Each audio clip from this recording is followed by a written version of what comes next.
You're all set, Lauren, is that okay? Yes. Yep, great. Welcome to Lucy, who I'll introduce in 1 second. Welcome to you all. Thank you for joining us today. I think you'll really enjoy listening to Lucy and Lucy's story. One of the things that we particularly want to talk about over the next few months is the importance of community and actually how businesses can be the heart of a community. And we wanted to start particularly the story of SeaWoo and Lucy, because actually to so many, SeaWoo is the heart of China, the Chinatown, and the Chinese community in the hospitality sector in that area. So to hear her story, I think particularly about what's gone through over the last few months and the history of the business, I think is actually a really nice and fascinating story to start. SeaWoo, which Lucy will say, was founded back in 1975 by Lucy's father, Stanley, who came across from Hong Kong in the 60s and founded the business. And Lucy became managing director a few years ago and went on a modernization process. And again, what we wanted to talk about is the challenge of modernizing a traditional business as well. So welcome, Lucy, and thank you for joining us today. Thank you for having me. So as Chris said, SeaWoo actually was founded in 1975, but the story of SeaWoo began quite a long time before that in the new territories in Hong Kong. My father immigrated to the UK. He was a first-generation immigrant in 1961, and he started off as a vegetable chef. He had to leave Hong Kong because his father passed away when he was very young, and he had to come over here to make his way and then send money back to his family. So he left school at 16, came over here and worked as a vegetable chef in many different restaurants across the UK, French restaurants, Italian restaurants. And then he started his own Chinese restaurant. And then he had a succession of restaurants over a period of about 15 years, one of them in Northwest London, which became very popular. And that's really where his journey with SeaWoo began. Because even though his father had a shop in the new territories, it was just to provide local groceries to the local community. So when my father came here and had his own restaurant, he really realised back in 1960s that he couldn't get the authentic ingredients that he needed to make his dishes. So that's what started him thinking about importing and wholesaling. And then in 1975, an opportunity came up for the shop in Chinatown, and he took that, and that coincided with them starting a wholesale, import and wholesale operation out of a lockup in Bermondsey to supply local restaurants. And then over the next 40 years, it just grew organically from there. My father with his two brothers working in Oriental food, supplying the majority of the restaurants, I would say, certainly in the southeast, but even as far as Scotland. So SeaWoo then grew to cash and carries. So there were 2 cash and carry sites as well as the original shop site. And we also had and still have a BRC manufacturing site in Park Royal, where we make traditional dim sum, chili oils, vegan rice noodles and such. Actually, the Park Royal, is start on that. You moved into 3 years ago? Was it 2 years ago? Yes. So the business grew over 40 years. 3 brothers who gradually, my father's eldest brother left the business back in the late 1990s, and then it was just my father and his brother, and they had differing visions for the future of the business. And I had worked in the business myself since 2003, having come from an IT background. It was quite a shock to come into the family business. I worked for American corporates, and culturally it was entirely different. So it was challenging. I worked in the business for 15 years in a sales and marketing capacity to really sort of get to grips with, what the business did, who the customers were, who the suppliers were. And then back in 2017, we decided to demerge the business, as I say, because my father and his brother had different visions for the future of the business, which I'll touch on a little bit later on.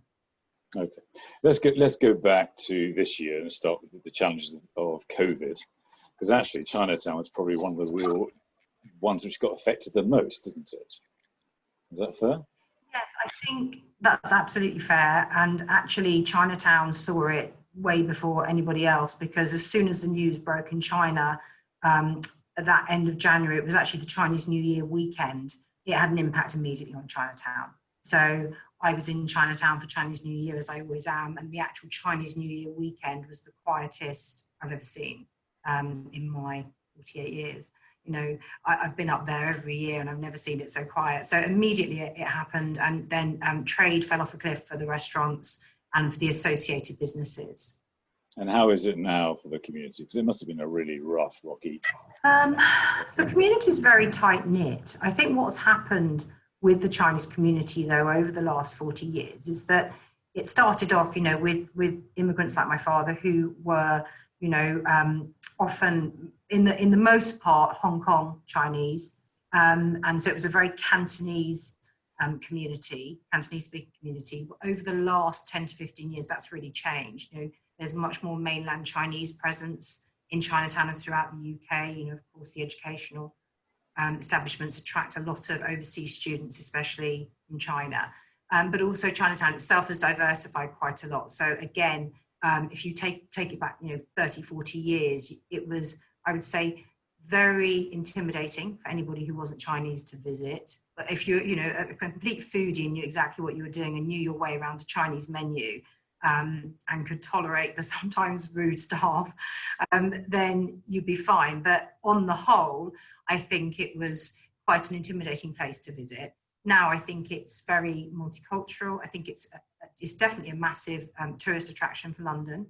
It definitely attracts a lot of the younger generation now, because they're, you know, Southeast Asian cuisine is so fashionable and exciting. And there's a real breadth of cuisine in Chinatown. It's not just Chinese. So you have Korean, Vietnamese, you know, Malaysian, Japanese. You also have all the trend food things. So bubble teas, etc., etc., etc. So I think that's really changed. So I think in terms of the community and COVID, I think community does always support each other, but it's a very broad community. So it's not like it was, say, 30 or 40 years ago. Having said that, I'm not going to say there haven't been some appalling things that have happened, because of course there have, to Chinese people as a result of COVID. But I don't look at it in a negative way going forward. I think that the vibrancy of Chinatown will come back, because it isn't just about the local community. It's, you know, it's about tourists, it's about students, it's about, you know, the younger generation, and it's still an amazing place to visit, you know, a sensory tour, if you like. So I think it will come back. It's just going to take time. Yeah, no, absolutely. One of the things obviously we're going to talk about is your modernisation of the traditional business, because you took over as managing director in which year? 2017. So you've been in the business 14 years and you became the managing director. That's, in some ways, that's actually quite a harder task, isn't it? Taking that step up, particularly taking over from my father. Is that fair? It is fair. I think it was, in some ways, it was very difficult, and in some ways it was easy because we started again, and I'll explain that. So I think in terms of the business structure now, so after we demerged the business was when I became managing director. So I was managing director of the new group, which is our flagship retail store in Chinatown, the manufacturing site in Park Royal, and then we set up a brand new head office in Park Royal, where we import and wholesale distribute from. The reason we did that, if we take a step back to pre-demerger, was for my 15 years of working in the family business, the challenge I constantly found myself up against, and with extreme frustration, was the fact that I could see the market changing. You know, my father and my uncle had built their business on traditional Chinese takeaways, traditional Chinese restaurants. They were their, you know, main customers. But in my 15 years in the business, I saw a real interest from mainstream businesses, and I saw the, you know, growing trend of Southeast Asian cuisine. And I got offered to, you know, asked to tender for so many different contracts, and we'd go down that process. We had these great authentic products that everybody wanted, but we had poor food technical, you know, no temperature controlled vehicles, no warehousing systems, you know, out of stock was just commonplace. So service levels were pretty average, I would say.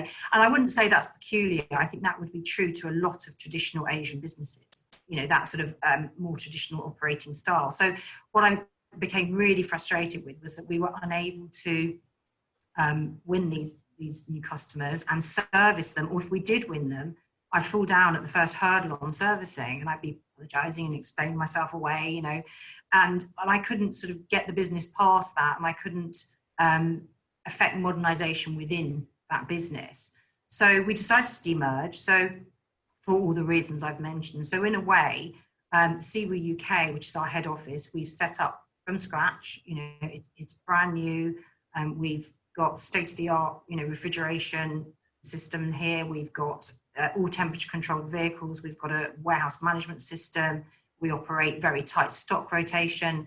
I think you could say I was watching for 15 years and learning and thinking, well, you know, that works really well and that doesn't work so well. So I had the benefit of coming in then and starting again and taking all the good from, you know, my father's business and everything that, you know, he was really strong at and that they did really well as a business, and then also looking at what didn't work so well, and then changing that for the new business. So yes, let's go back to when you started. You said you obviously worked in IT with American IT companies. What brought you into the business in the first place? I think a combination of things. My father wanted me to come into the business, and it worked really well for me personally at the time because I was flying to the States, you know, 2 or 3 times a month, and I was just about to get married, you know, just about to start a family. I was thinking, oh, there's no way I can be maintaining that. So it just worked well on all levels. You know, I'm not going to say there weren't times where I thought, what on earth have I done? Because I did, you know, and working in a family business is a very unusual, it's amazing, but it's also quite challenging. You know, especially when you come in as the younger generation, you know, and they've been doing something for 35 years and they've been doing it really well and the business has grown, and, you know, who am I to come in and tell them that I think that's, you know, there's a better way of doing it. But then because the business was starting to, they were starting to lose business because of their lack of modernization, you know, that's, as I say, where we sort of made the move. And from my father's point of view, he's been very accepting of me taking over. I think he finds the IT side challenging. You know, we report a lot. We track our sales. We, you know, buy with suggested order reports. We do all these things that he's got an office full of, you know, papers, and it worked really well for him for 40 years. So I think that quite hard to adopt. But you know, what I want to do is to sensitively change the parts of the business that need changing. And you know, UK is brand new and modern. So, you know, I've done it from scratch here, and I've handpicked staff and, you know, put systems in. But Chinatown, on the other hand, is you know, a 45-year-old business that desperately needs modernizing, but needs to be done in a very sensitive way, because there's parts, you don't want to lose the authenticity and the tradition that make it so charming. But then there's a lot of things that need to happen to make it more effective. So that's a challenge to come, which I'm working on now. And how's that process been? I mean, regardless of how, I mean, it's never an easy process, is it? No, I think it isn't. And I think for me, what I want to do is I want to carry on what you know, what's been done so well for so long, but make it even better. And I think that you know, all the things that we try and do as a business, because we have a good infrastructure now with UK. And UK, just to explain, is sort of the beating heart of the business. So we supply Chinatown from UK, and we also supply our manufacturing site Wayon. So it's critical that this was operationally stable and modernized for starting. And then, you know, I see the challenge still of modernizing Chinatown, and, you know, it's going okay. It's hard when you've got people that have worked in the business for 30 plus years to find you know, some people are really effective. Some people were really effective, but maybe not so much now. It's challenging. I'm not going to say it's not, you know, and there's lots of uncle so-and-so and auntie so-and-so, and, you know, they back in the day, they were brought on because they were a friend and because they were trustworthy, not necessarily because they were a round peg in a round hole.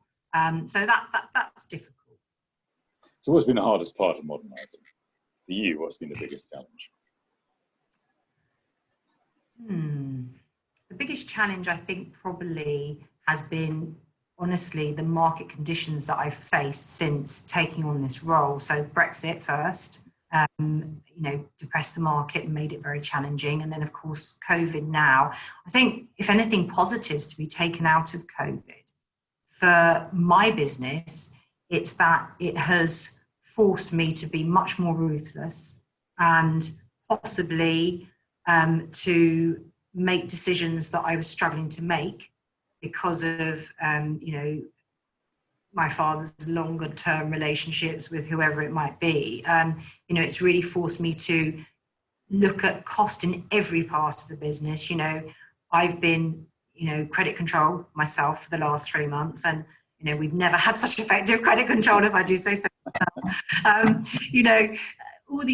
been talking, I always talk to the suppliers because that was, a big part of my role. My hat here at SeeWoo is very much, apart from obviously general managing of the business, it's very much sales and marketing. So my relationships have been very much with the customers and the suppliers. But I think, so two things that have really come out of COVID for me are, it's forced me to make decisions that I probably should have made before. And as a result, I think it will make the business stronger and more robust. It's also made me really realize more than ever, the fundamentally most important thing is relationships in the business, and the trust that's built between customer and supplier.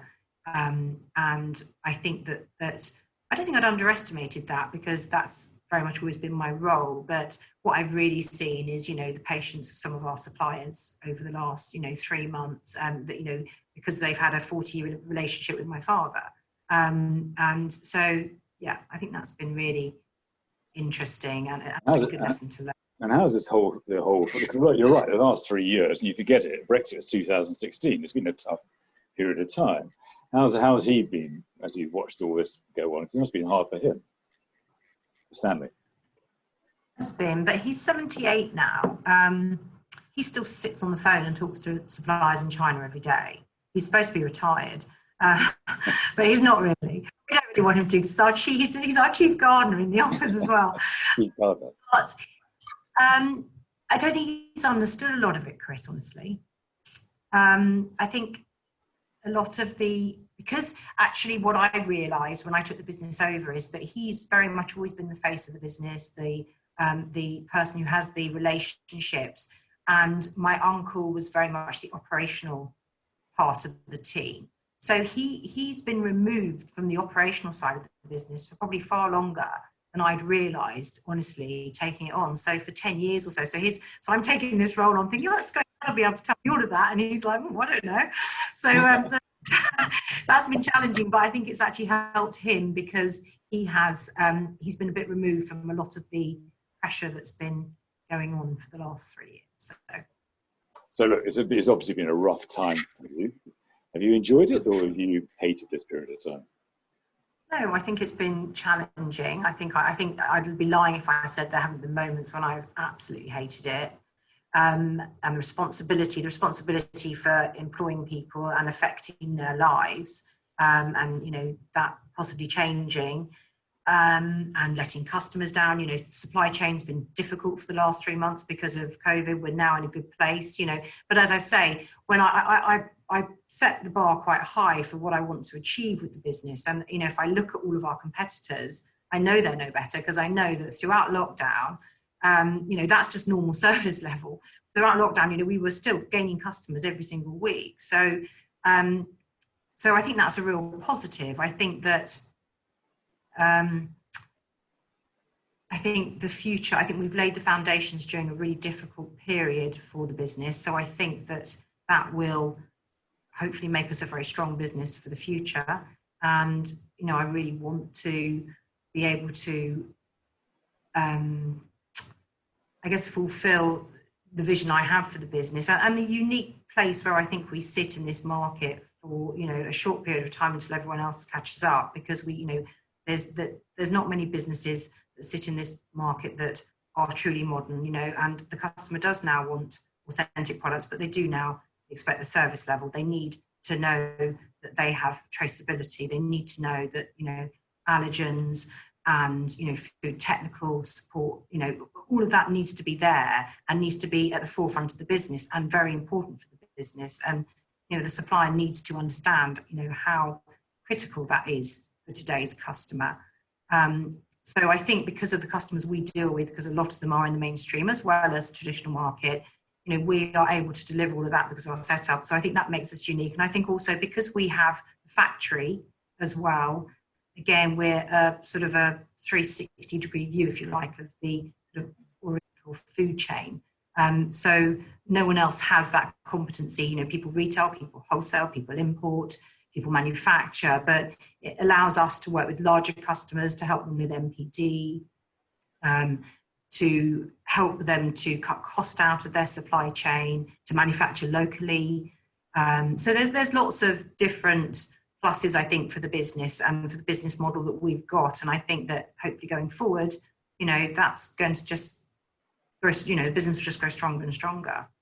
Because that's the interesting one, isn't it? Because you've gone through all this period. You're right. You're talking about a vision for the future. Because Chinese food now is everyone. Everyone's an expert in Chinese food now, aren't they? Because it's kind of gone from a kind of experience. Everyone expects to, wherever you go in the country, people expect to be able to access it almost. Definitely, and I think again that's something I've seen again change rapidly in the last few years. So, and actually during COVID as well, the pace at which businesses have had to adapt has been phenomenal. You know, so almost I'd say 50% of every new inquiry we had during the COVID period was new dark kitchens opening up. You know, everyone that's going to survive has had to adapt their business.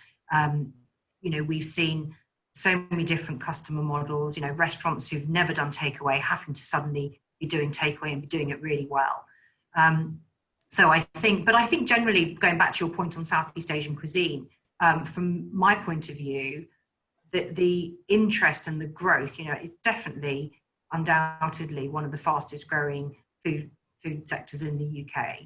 The mainstream take-up of Southeast Asian cuisine, just looking in any supermarket aisle, you know, how that's changed in the last year, 2 years, you know, not just their ambient offering of, you know, soy sauce and sweet and sour sauce and hoisin sauce, but the frozen offering, you know, seeing high street chains like Itsu getting their brands into, you know, getting their frozen product in. It's been really interesting. So we work with a lot of our customers on product development, as I say, and we obviously watch very closely what's happening with the market. And because we're bringing in products from all over Asia, we're not restricted to just Chinese, because actually, you know, the love affair with Chinese food is still there, but it's much broader now. You know, it's Vietnamese, it's Korean, and everyone, as you say, everyone has to have a bit of that on their menu. So we have quite a lot of hotel customers, and they, in the last year, pre-COVID, were, you know, listing pot noodles on their room service menu, things like that, you know, asking us for kimchi, stuff that we were never being asked for 2 years ago.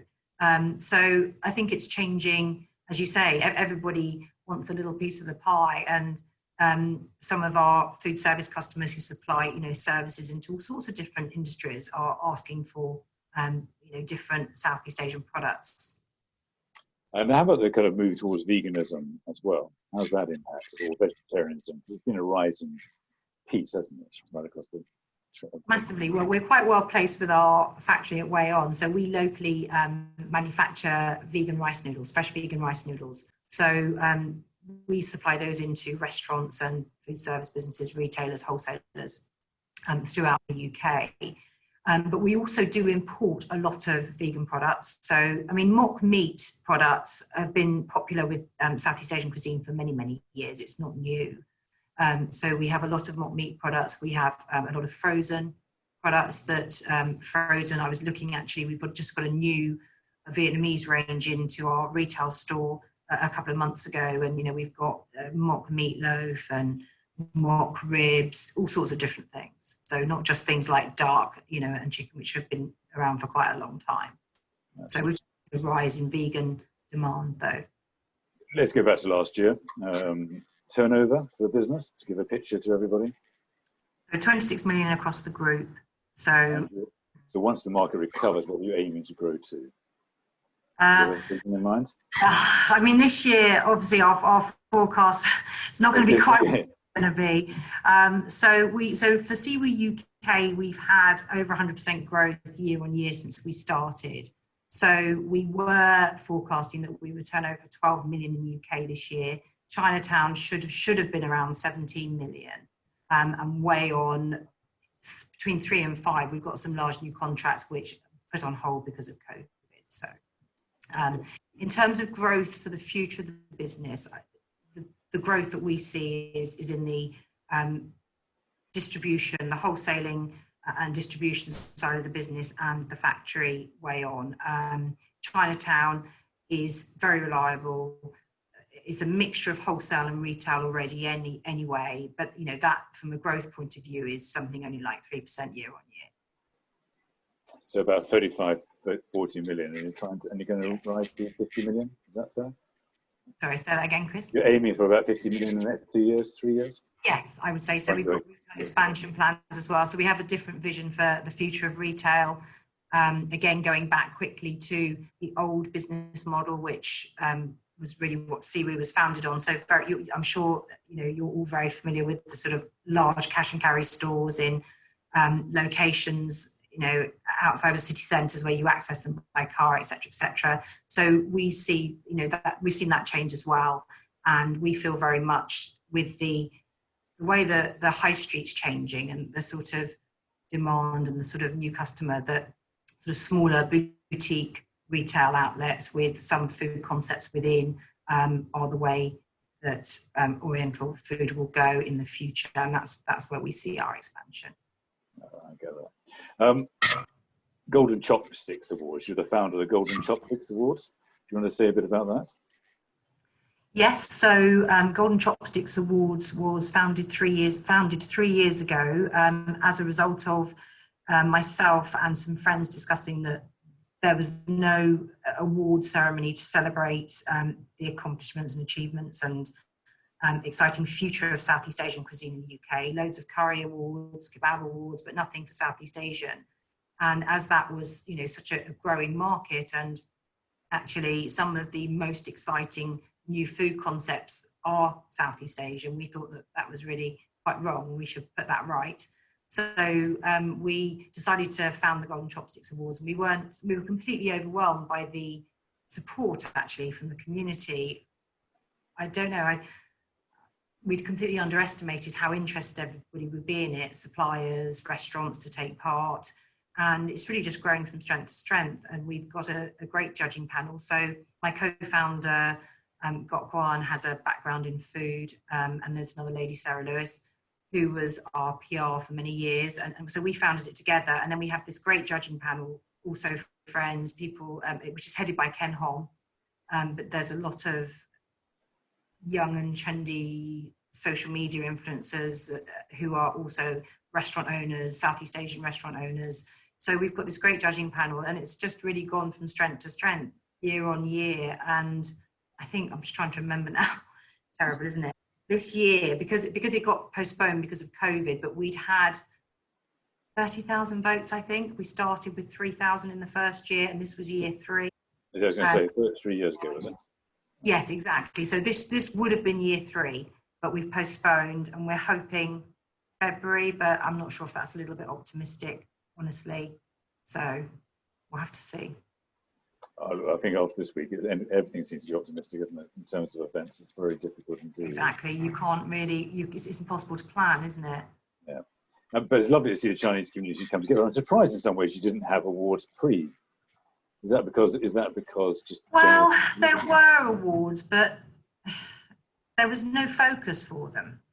So there have been a few different award ceremonies that existed over the last 15 years, but there was no real focus as to what they were for and what, you know, what sort of sector they were targeting and who they were awarding. It was all just a little bit random. So I think because, you know, the Chinese legacy in this country so far really has been mainly around food, that was really the appropriate place to start. Interesting. I want to come back to the dark kitchens piece. So we're actually at least serving hotels now, because actually I think one of the challenges or one of the major discussions at the moment is actually how culinary teams are going to be downscaled a bit in terms of talent. Yes. Or that's one of the concerns. I guess actually that's one of the growth markets there for you, isn't it? To deliver in almost ready-made meals that can be developed by... ready-made meals and products that are easy to use with fairly unskilled labour, and a smaller quantity of kitchen staff, definitely. So do you see hotels and food service as the major growth markets? Definitely. So we, pre-COVID, became a supplier into the hotel industry through a group called PSL. So we supply some hotels through that. We also supply some other independents. So we'd already seen that sector grow anyway, and food service very much. And new restaurant chains and new concept restaurants. So a lot of restaurants that we've seen are opening up now as a restaurant, but also with a very heavy focus on the takeaway side, and that may not necessarily be. So we've had a couple of restaurant customers open in the last 6 weeks who have a restaurant site, and then they have a completely separate site for their takeaway offering. Yeah, really interesting, isn't it? Mm. Obviously, COVID's been a tough period of time, particularly on you personally. How have you found that period? I mean, it's obviously from a business point of view, it's been challenging, but how have you changed and found that whole thing?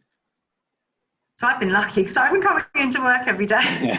So I think that's been quite lucky. I've left my husband at home with the kids. How's he found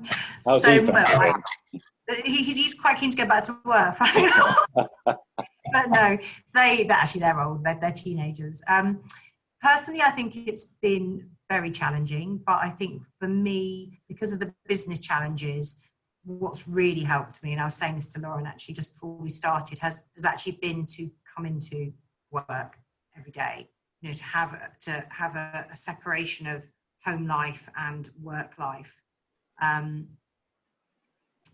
Look, I can't complain. I think that I don't think anybody has been untouched by COVID, whether it's personally or in a business capacity. And I think that one thing that's just been so heartwarming is that, you know, everyone seems to want to support everybody else. And, you know, and I hope that sort of goodness that it's brought out continues way past COVID. So yeah, I can't personally complain, apart from the business being at a very difficult time, and, you know, very difficult to navigate through. You know, we are still here. You know, I feel we're stronger now for the challenges we've faced. And yes, so personally, I think I can't really complain too much. And you've talked a bit about the leadership challenges, but how has it changed you as a leader, do you think? Change me? Yeah, changed you as the way you think, how you developed. That's a good question. I think that it's taught me not to take anything for granted. It's also taught me that I need to be even more of a control freak than I normally am. So I need to, you know, I can't for a minute not take ultimate responsibility for everything, every single area of business. So I think it's what it's taught me is I have a deeper understanding of absolutely every part of the business, which I didn't have before necessarily, because I didn't have to have it. I took a very, you know, high level view. Now with so many people on furlough, you know, throughout the pandemic and still now, and also because I needed to have that control to fully understand exactly where we were, and I couldn't put that responsibility on my employees. So I have a much deeper understanding of every part of the business, which I think and I hope will stand me in good stead going forward. That's an interesting one. Now we have a young entrepreneur, Suban, who's on this call, who's literally starting off on her journey. What advice would you give to a young entrepreneur starting up? What's the biggest lesson that you think in terms of running a business? Be bold. Bold. I think be bold, and I think listen to your instinct. I really think that. I think, you know, listen to your instinct, be bold, and you know, actually, no, the most important piece of advice actually is don't ever be afraid to fail, because out of failure is how you learn your lessons. You know, it's through people, you know, and not just now actually, but previous to COVID, prior to COVID even, going into administration on me, that I realised just how important it was to, you know, keep a tight, you know, eye on credit control, but also, you know, to work with my customers to support them, which is what we've done throughout COVID, and, you know, work with my suppliers. So don't ever be afraid of failure, because that actually, I think, that's how you learn. That's the most valuable way of learning. I think one of the things, we've obviously got to know each other over the last few months. And actually one thing's always impressed me, every time I was ringing, you're always on the phone to suppliers. You seem to always front up more than most people do when it comes to problems or dealing with those relationships. Yeah, I think that's true. Actually, and that's a really good point, Chris. Thank you for that little prompt. I think that transparency, again, I did have many suppliers say to me, thank you for being so honest about your situation. So I think, you know, relationships are built on trust, whether it's customer or supplier. So unless you forewarn customers about any supply chain issues, or you know, talk to your suppliers about the issues that you're having, once confidence is gone, it's gone. Actually, I think that's one of the big challenges as we rebuild, is actually how we build trust back into the process across all businesses. Yeah, that's right. And, you know, and understanding, because, you know, and I think that everyone feeling like they were in the same boat together through COVID really helped people. You know, people want to pay you, but they can't pay you. You know, they don't have any customers. How can they pay you? It's very, very difficult. But, you know, we all have different pressure points, and it's, yeah, I just think honesty and you know, investing in those relationships is really key. No, that's good. Ramesh, I'm going to bring you in here because you've always got something to say. I'm sure you've got a question for Lucy. You've got to come, you're on mute, Ramesh, still. Hi, Chris. Thanks. Lucy, pleasure to meet you again. I got to know you during COVID, and I think the most endearing thing for me was that you were never afraid to show your emotions. You came across as being very, very human, and sort of, and it meant being able to reach out to you. I've also been very lucky to have visited your office, which you're sitting in, and also gone around to Park Royal. In fact, you've taken the city of London into Park Royal and transformed Park Royal for good. And Chris, my main question was that your father chose you, a female, to sort of lead into the next generation. Why not your brother or anyone else in the family? Ooh, that's a good question. I don't know. I think my brother, well, my brother is an international lawyer, and he's, you know, his career's always been in law. I don't think he ever really wanted to get involved in the family business, honestly. My father and I are very close.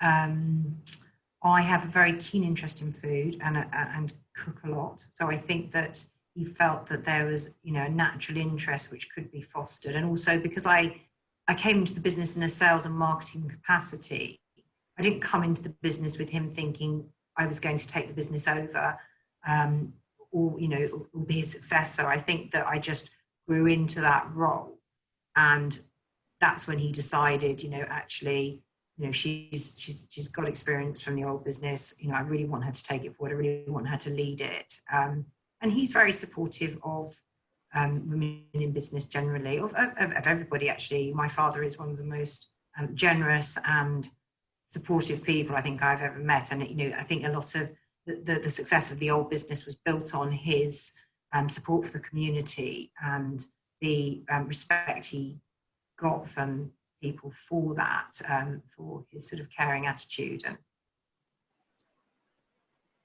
that's really good. Thank you. David, can I bring you in? David Reed, can I bring you in here? Sorry, just to throw you in it. Because obviously one of the big things is more and more people trying to buy authentic foods, aren't they? In terms of things like Seaweed, it must be more people going to be looking for these type of options, do you think? In terms of buying direct or not? Without a doubt. In fact, that's really what I wanted. And apologies, Lucy, for arriving horribly late for this session. I got caught on another call and couldn't get away. I have two questions, actually, both kind of related to what Chris was just saying. You know, I've been in the industry for a long time. I've known your business for a very long time. and been a great admirer, really, because there is almost in any of the international cuisines, your business is an exemplar in terms of importing capability. It's absolutely been the best, no doubt about it. I'd be really interested, if I may ask two questions. The first is, do you see your business staying as more import than home-produced product, or do you see that changing in the future? And then my second question, and I'll shut up and let you answer, is specialist wholesaling and actually specialist manufacturing is becoming a very difficult market for many operators in the UK food service sector. And there is, particularly in times like this when cash is quite short, there's always the temptation for the big boys to expand their presence in the market, and it becomes more and more difficult. Do you see SeeWoo thriving in the future, or do you see that those pressures being really difficult? Okay, so your first question, we definitely will plan to import the majority of our goods still, and actually the import side of the business has been growing again because of the changing market and because of the mainstream customers and because of the different requests and requirements we're having. In terms of our setup here in Park Royal, one thing that we are planning on for next year, and I'm determined we're going to achieve, is BRC accreditation for our distribution site here. So that, first of all, will make us, I think, pretty unique in our market. Again, but what that means is that I'm looking very carefully at the supply chain, the overseas supply chain, and making sure that, that our suppliers, we've got a lot of suppliers we've been working with for many, many years, but we need to make sure that, they are accredited, and those that aren't, we need to look at that and look at how we can support them to have some form of accreditation so that we can achieve our BRC here. So yeah, very much import, although the manufacturing side, I think, will grow for us too, but that really very specialist, very limited product range. So, and locally sourced, I think you will, so the Chinese vegetables is a great example of local sourcing. So we import vegetables from China weekly and also from Thailand in normal times. And you can buy pak choy in Britain. That's great. Actually, my father was the first importer of pak choy. I just got to throw in that sweet little fact. That's one of his claims to fame. But you can buy pak choy in the UK, and you can also buy Spanish pak choy, but it's quite different. So depending on your offering, in the mainstream supermarkets, what you see is not China imported pak choy. So it depends on your offering and the authenticity that you may be seeking as to whether you would go with, locally sourced or imported variety. Does that answer? It does, brilliantly, thank you. It does, great. What about the other question? I'd be really interested to hear that.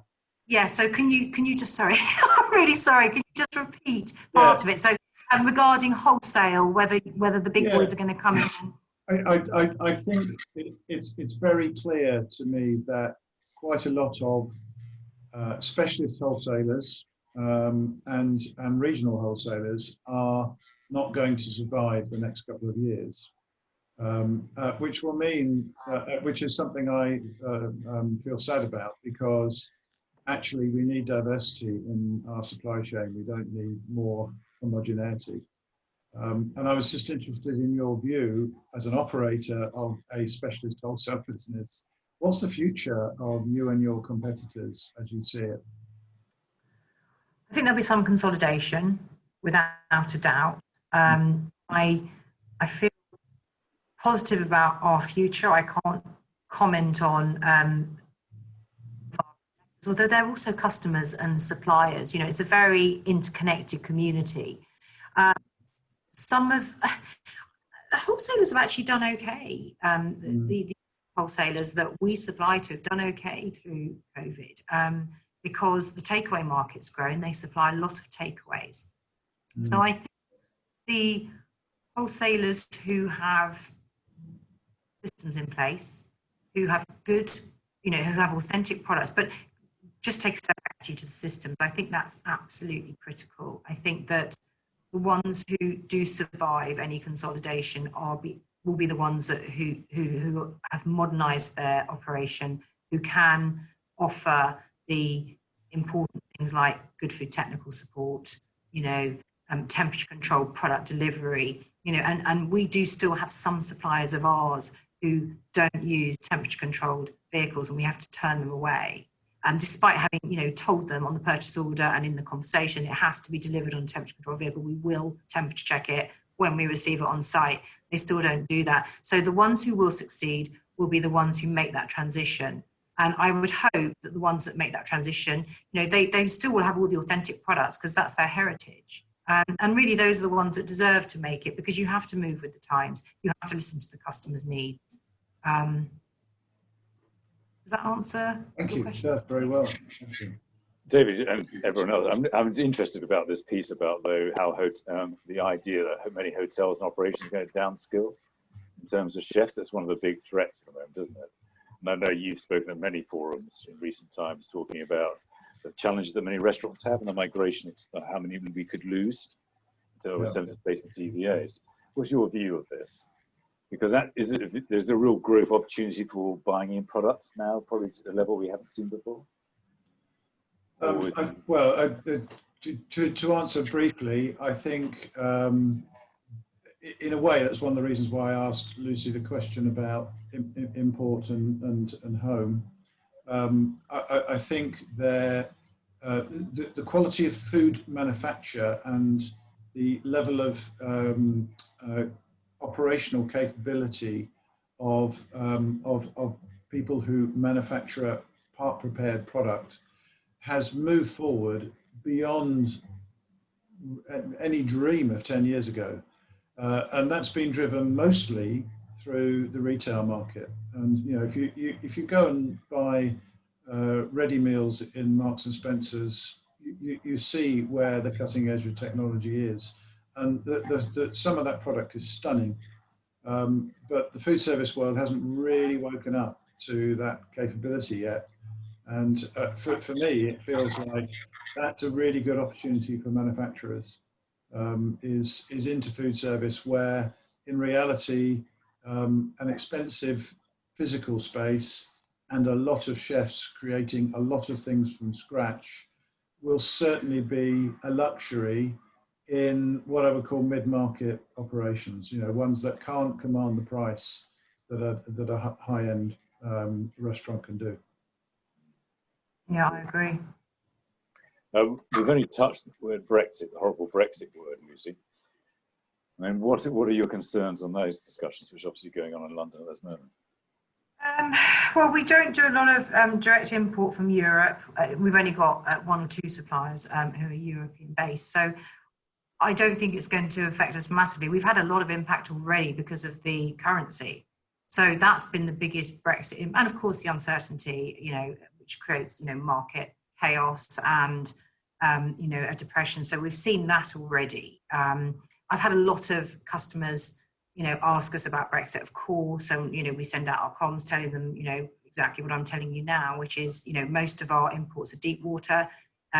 We haven't foreseen any impact on that. We've been told there's not going to be any impact on that. So I think it should be okay.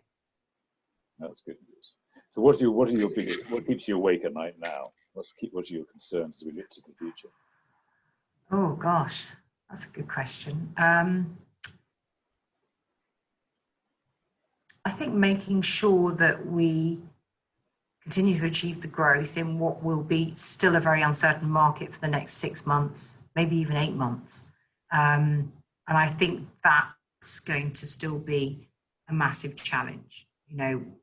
What we were touching on before, with local lockdowns, with the changes constantly. I mean, it's so difficult. It's so difficult for all industry, but for the food service sector, I mean, the last 4 months, the hospitality and food service has been disastrous, you know, and all I'm really hoping, what keeps me awake at night is praying that there's not going to be another national lockdown and that the restaurants aren't going to be forced to close again, because I just don't think that the economy can sustain that. You know, I think it would be so damaging. So I really hope that we can, you know, get this under control, that, you know, there can be, an approach that, you know, helps business as much as possible and supports business.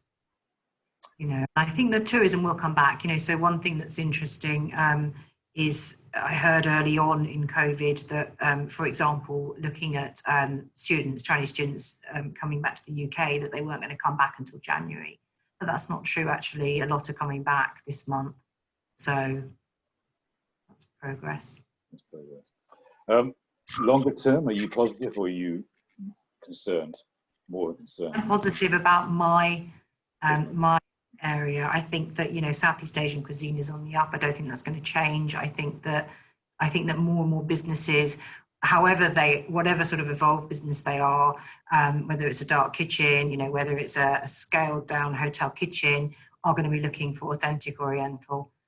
You know, that's where the younger market's at, the younger generation, you know, the eateries that are popping up left, right and centre, you know, the sort of new concepts. Yes, there's, you know, Peruvian or this or that, but by far, the biggest growth is in Southeast Asian cuisine, you know, noodle bars or, you know, whatever that may be. So I'm confident that, I hope anyway, goodness me, who knows, you know, I hope that the food sector as a whole continues to, recovers first, and, you know, hospitality and food, and that they recover and they come back stronger. I really hope that, because I think that, you know, the UK, London, you know, we have a fantastically diverse food scene. It's exciting. Actually, that's been quite sad. One thing I will say is, going into London, I found that really quite sad, you know, seeing what is such a beautiful, amazing city, so vibrant, so deserted. I find it incredibly strange going in, I have to say. It's improving. I was in this morning. It does seem to be improving, which is encouraging. It does, but then again, so that comes again to businesses evolving, doesn't it? Because I don't ever think the city will go back 100%. You know, businesses now, there's going to be a new way to work, and, you know, I don't ever think it will not go back at all. But 70-80% recovery maybe, but I don't think that the offices are going to be back 100% like they were pre-COVID. So all those businesses that supply into, you know, supply food service into commercial businesses are going to have a nightmare. They're going to have to adapt, aren't they? They're going to have to look at different ways. I think we all have to adapt, don't we? Yes, absolutely. Absolutely agree. You're right. I think actually the challenge is how the cities change from this period of time. Completely. And that could be good as well. It could create some good things. Definitely. I think that's right. I think there's a painful process that we've gone through and that we will continue to go through. But you know, consolidation will happen and things will change. And you know, it might bring, you know, better efficiency to some businesses, you know, and also I think the high street did need a little bit of a shake up, didn't it? It needs to change a little bit. Do you agree with that, David? Did the high street need a shake up? My simple view on this is that London has always been the centre of hospitality for the UK, right the way from coffee houses in the 16th century, all the way through to all the transformations that we've seen, particularly in the last 20 years around great dining. I see this personally as being just another stage in that journey. London will just adapt, and it always does, and will continue to do so. And you know, if you look at all the fantastic innovation that's going on in food service right now, you know, food service businesses literally turning on a sixpence to create delivery, create takeaway, create home delivery of pizza in a box, and it's phenomenal what's going on, and I think it's very exciting to watch it. No, I agree, and that is so true, isn't it? You know, that the businesses that are going to succeed are the businesses that can innovate and can you know, turn this into something, you know, successful. And I mean, you know, when we had our absolute, when Chinatown fell off a cliff, and literally I was desperate to keep it open because I didn't want to shut the doors. Our turnover, 99% of our turnover had gone, and we started to do home delivery, which we've never done before. And it was a little bit of a Mickey Mouse operation. And there were quite a few, you know, lessons and mistakes along the way, but the customers loved it. You know, because we could get across London really quickly. We had all the temperature control vehicles. We sort of operated a full service home delivery to customers. And yeah, it wiped its face. It didn't, you know, set the world on fire, but it's certainly given me food for thought for how we grow that part of the business as well going forward and make that work. And that came out of COVID necessity. We're running out of time, sadly. It's been a fantastic. One final question, Lucy, before we say thank you and everything. Look, again, I've worked with you a bit, or got to know you a bit during the hardest period of time. You're always remarkably calm and balanced, are you? Or is that just no. So what is the true you? Not at all. I'm not calm, actually. I do try and be calm. I'm definitely quite a reactive person. I still haven't quite mastered the art of sit on it, think about it, don't be reactive. You know, I'm still quite a reactive person. So no, I'm not calm, actually. I mean, I don't know. I mean, I'm flattered that I come across in that way, because that's not at all how I see myself. Anyway. Well, it's always good that you come across that way. Yeah. Can we say thank you to Lucy? She's been a lovely guest today. And just say thank you for her time. Thank you very much indeed. Thank you for having me. It's been really great. Thank you. No, it's been a pleasure. It really has been a delight to talk to you. And thank you for joining us today. And I wish you a really happy evening. And I look forward to seeing you again soon. Thank you so much. Thank you. Take care. Thank you. Bye. Bye-bye. Bye-bye.